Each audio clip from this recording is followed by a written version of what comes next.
পড়তাম, হুজুরে বললো মসজিদটা ঝাড়ু দাও, তারপরে বললো আমার রুমটা ঝাড়ু দাও। তারপরই হুজুরের নৃশংসতা কর্মকাণ্ড শুরু হলো, তাকে ভয়ও দেখাতো। 12 বছরের শিশুকে 7 মাসের সে এখন অন্তঃসত্ত্বা। নাউজুবিল্লাহ নাউজুবিল্লাহ, শুনুন বাচ্চার মুখে।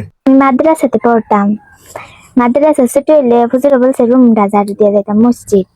তারপর মসজিদটা ঝাড়ু দিতে গেছিলাম, তারপরে আমি বলছে আমার বিছানাটা ঝাড়ু দিয়ে দিই।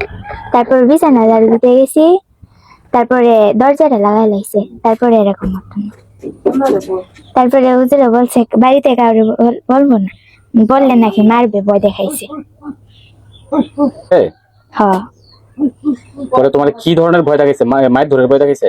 হ্যাঁ মারতে পরে তোমার আম্মার কাছে তুমি বলো নাই? না। পরে কবে?